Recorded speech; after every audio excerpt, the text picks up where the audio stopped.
Welcome to Advent of Tessellations 2025. My name is Madonna Yoder, and you're joining hundreds of folders around the world on this 25-day journey into the infinite world of repeating patterns folded from a single sheet of paper. You'll discover many different twists in this challenge, building up to advanced patterns with flagstone motifs of trapezoid twists. Welcome to day 21 of Advent of Tess 2025. Today we're folding one of my own designs named Encrusted, which has a hexagon, then immediately goes into trapezoid twists.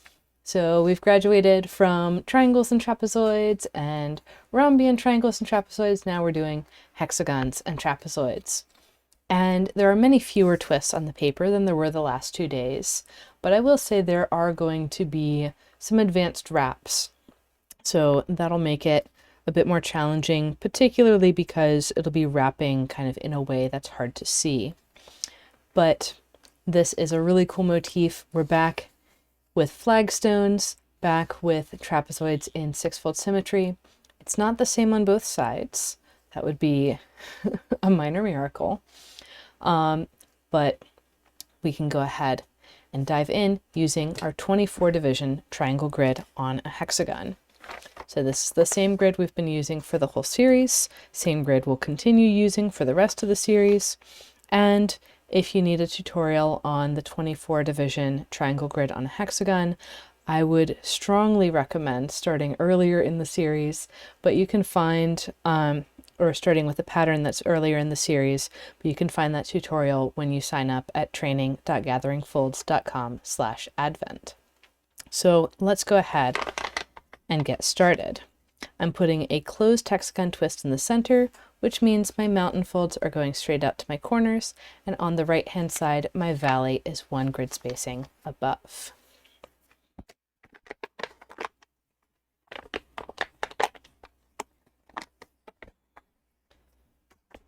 And so I'll go around and put that same configuration, mountain fold to the corner, valley 1 spacing above on the right hand side on all of my pleats.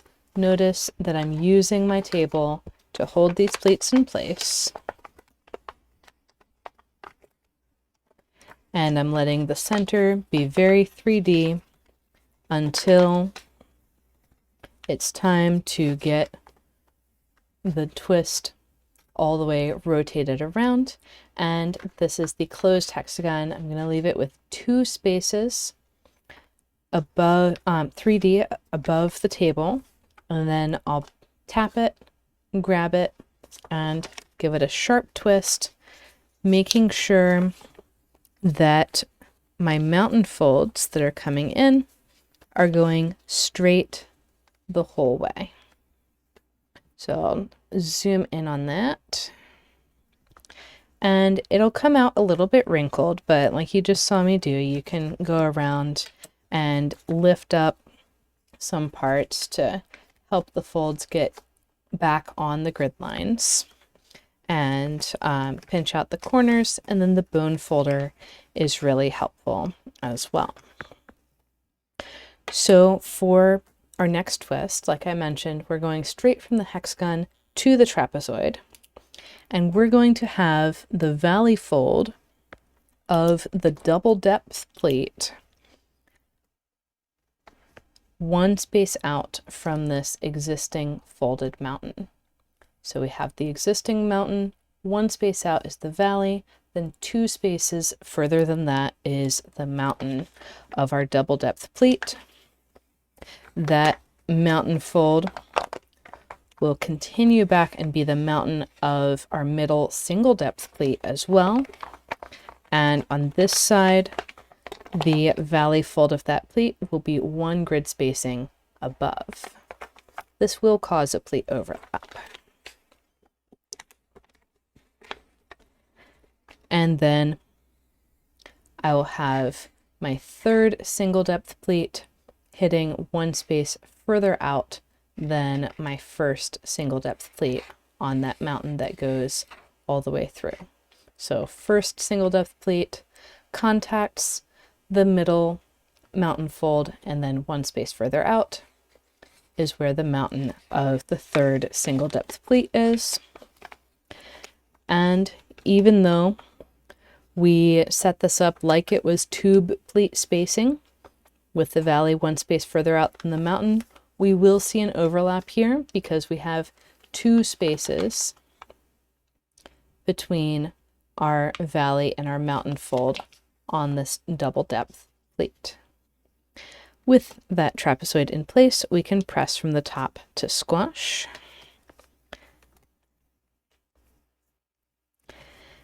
And then I want to rotate down to the next pleat clockwise. So I'll go ahead and lift that over the corner of the trapezoid, and I'll rotate to that next pleat, putting in the same open trapezoid twist. So I have my valley fold one space out from the existing folded mountain, my mountain fold of the double depth pleat two spaces further, and this mountain is going to carry back, and it looks like it's going to pass through the trapezoid twist. But here's where we can do a little trick. We can do a triangle wrap that has our double depth pleat over our single depth pleat. So I'm going to split this mountain of the double depth pleat of the previous trapezoid, splitting that into a three-way intersection at the corner of the trapezoid twist. And I'm going to let it make another three-way intersection of mountains one space down in. So this is kind of more of a compound wrap, really. And so we're doing this wrap, and then we have our third direction of single depth pleat,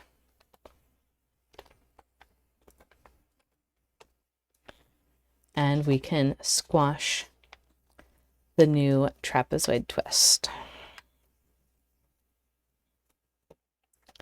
Now we've got a wrap in there and a pleat overlap, but we're going to wait and go around and do all 6 of these trapezoids before we resolve those wraps. So rotating once again, I'll lift the pleat that was under the corner of the previous trapezoid, find the valley fold one space out from the next folded mountain around the hexagon, find my mountain fold 2 spaces away from the valley, extend that mountain fold, and that immediately hits the corner of the previous trapezoid twist.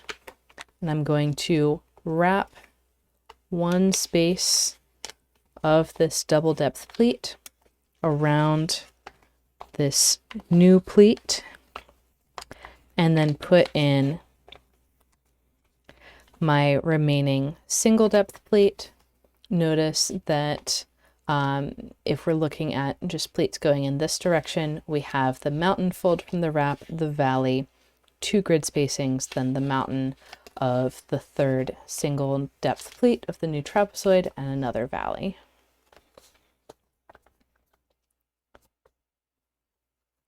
Another way to say that is when these are folded, there should be 1 grid spacing between these folded mountains.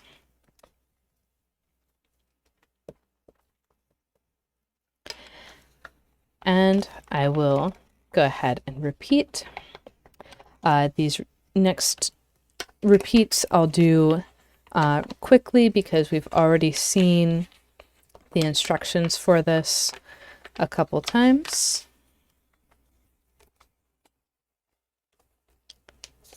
And press to squash.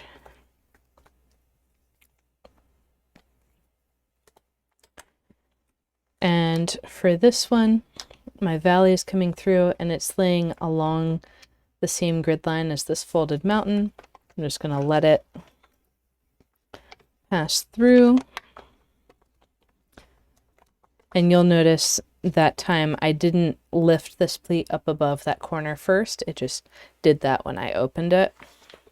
So it's a good metric if you're confused about where to go next, but not an essential thing to do.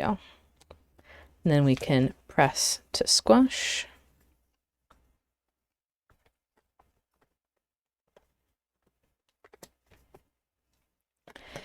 And now we're coming around to the 6th trapezoid. So this one I'll draw on more because it hasn't been repeated. So we've got that valley one space out from the folded mountain, which by the way is 2 spaces out from the corner of the hexagon. Looks like 1, but it's actually 2 along the pleat. We're going to open up all these overlaps. This valley is going to pass down through, and remember that this valley corresponds to the double depth pleat. So my next mountain needs to be up here.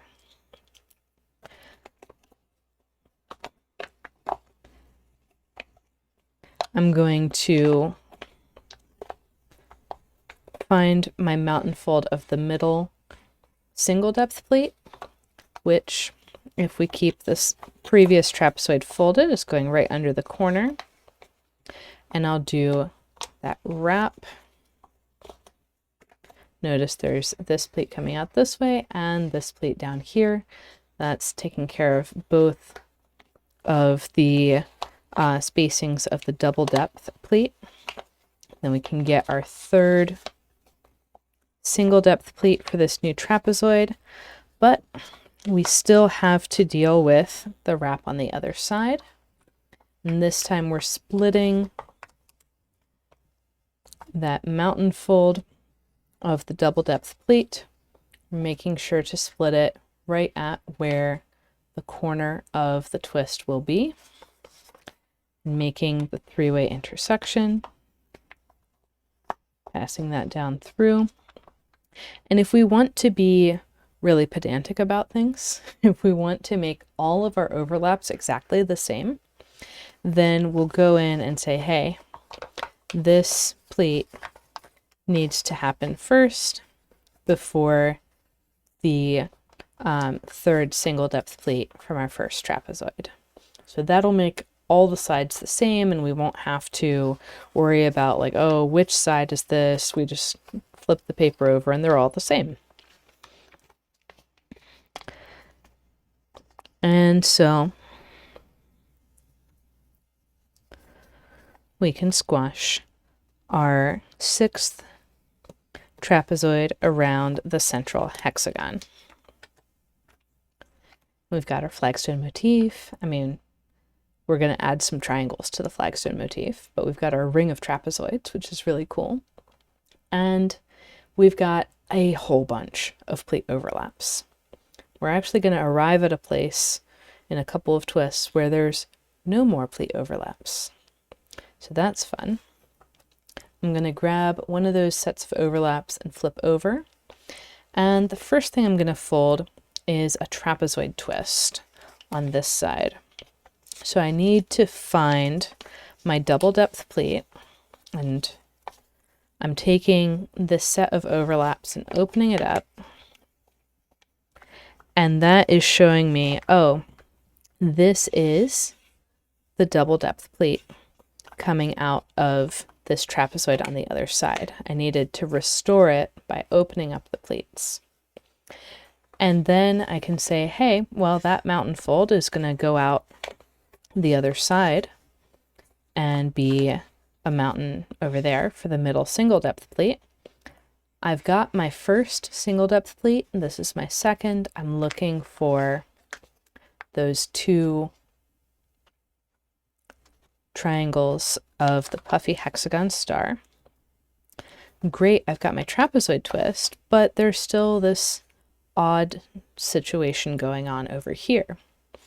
What's going on there is going to be resolved with 2 triangle twists. So specifically, I'm going to make a three-way intersection of mountains.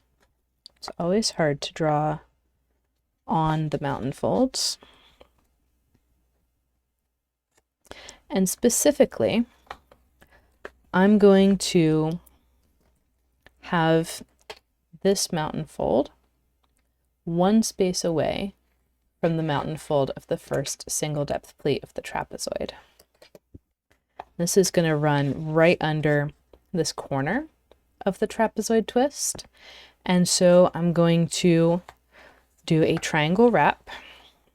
So notice this is coming together with this pleat. That's, I mean, it's hard to see in this case, but it is a 120-degree angle. And so I'm going to split right at that corner of the puffy hexagon point, star point. And that is going to take care of the pleat going under. And it's going to add 1 grid spacing to the pleat going out to the edge. So that is now double depth. I do want to be careful as I do this that my layers are not getting bunched up, because it's possible to have this tucked under. It's possible to have it like kind of fighting the trapezoid. I want it on top of that trapezoid on the other side. Once that is in place, I'm going to squash first the trapezoid twist, and then this triangle that we just set up.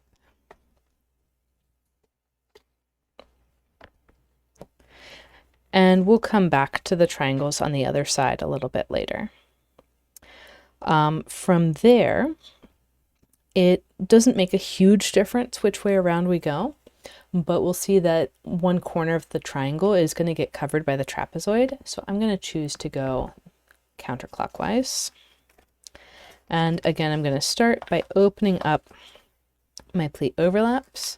Notice that this pleat down here is from the wrap that we did before.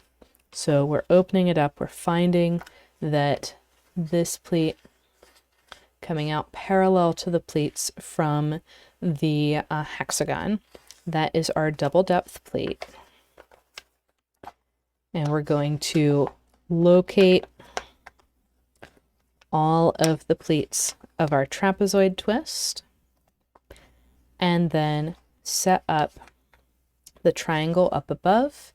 Notice again, these two mountain folds are 1 grid spacing apart.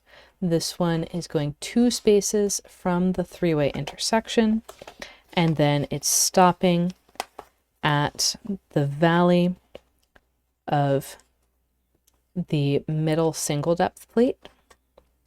And we're going to wrap that middle single depth pleat, and that is going to cause a double depth pleat coming out here. And that's not the double depth pleat of the trapezoid, which is going back to the other trapezoid. It's one of the single depth pleats plus a triangle wrap. And we can squash our trapezoid. Like I said, the corner of this triangle is getting hidden, so it's easier to squash the trapezoid on top. And we've got this other triangle that we can go ahead and squash. Continuing around, we're going to open up, find our new trapezoid,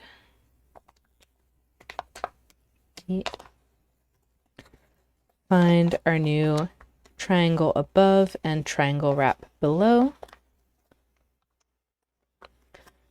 and get all of that set up. So it's a lot to set up at once, but we don't need to fold through any twists like we were doing yesterday.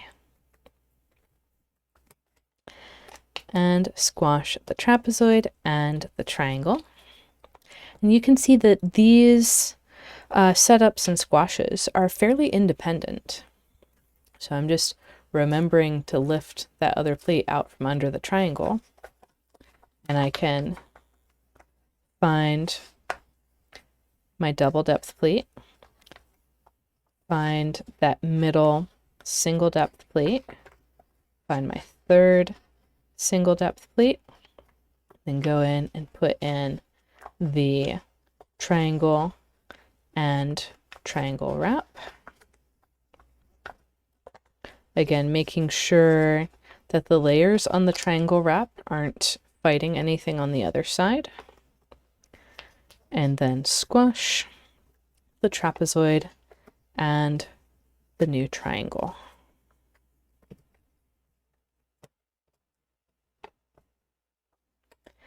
And then we repeat again.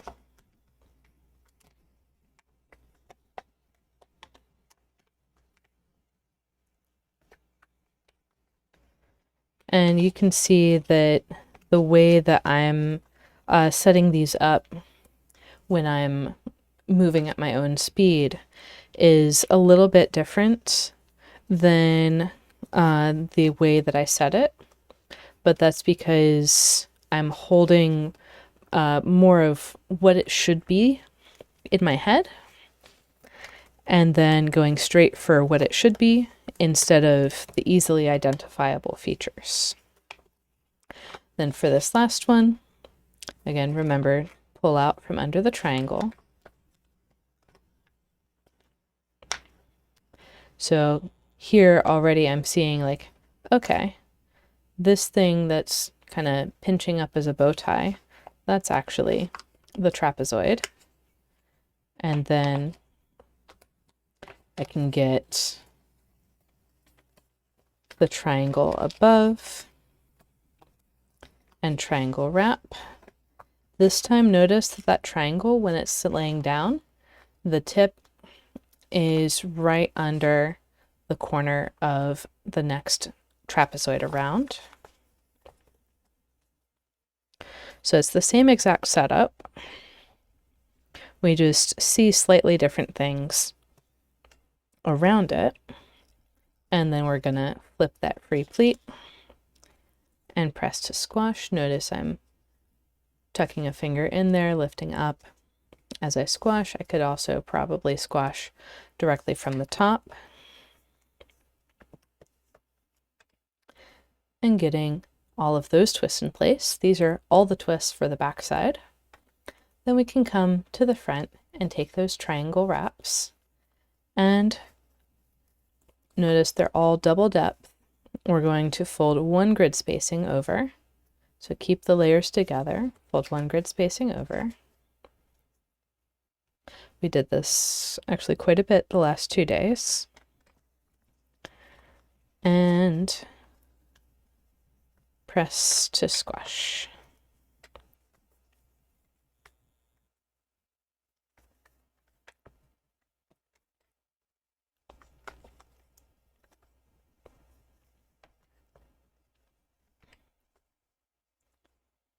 And this is adding some spikes to our wheel of trapezoids.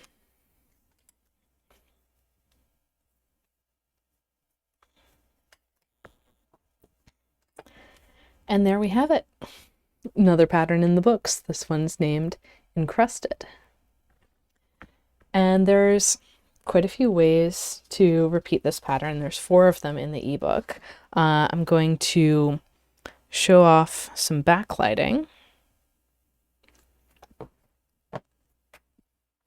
So all of the flagstone area is nice and dark. The central hexagon is dark as well. And we've got like swirliness and overlappy things on the backside. So to repeat it most directly, we're going to have these triangle twists on the pleat from the triangle on the back that are going to allow the pattern to repeat further. And on the back side, it looks like this. So this is repeats of Encrusted itself. And then there's some wilder ways of repeating. This one puts more hexagon twists on the back and also manages to fit some rhombus twists in there. There's also two versions where instead of having trapezoid twists on the back, I have mixed depth rhombus twists.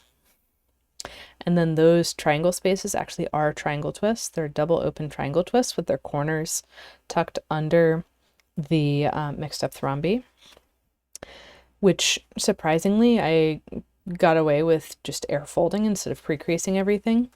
But then there's projection, where I did actually have to pre-crease everything, because with the mixed depth rhombus twists and then the double depth closed triangle twists like we saw in Celtic Roses, that spelled trouble, and it actually spelled even more trouble than I was bargaining for, because I've got not one but two of these mixed depth rhombus twists right next to each other, and they're actually too close to both lay down flat. So I had to fold the corner of one over to get it to actually lay down next to the other. So all four of these patterns are in the Advent of Tess 2025 ebook, which you can get at gatheringfolds.com, origamiusa.org, or origamishop.com. And one thing I want to mention is that, like, we're looking at all of these alternate endings to the daily patterns, and that's not necessarily all the options that there are. One of the ones I forgot to show 2 days ago is this pattern with only triangle and trapezoid twists that has those flagstone motifs of trapezoids, but in a different structure where it has double depth triangles also. So very much like Celtic Roses in this motif. And there's options like, well, what if you start today's pattern with an open hexagon in the middle? You can totally do that and get the same kind of pattern out. These are options that are not in the ebook, but are in Tessellation Garden, the collection of all currently 600 and growing of my designs that have been, folded and documented, etc. So there are even more options of how to fold these patterns than are in the Advent of Tess ebooks.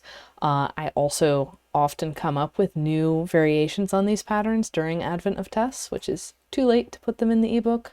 So those end up in Tessellation Garden as well.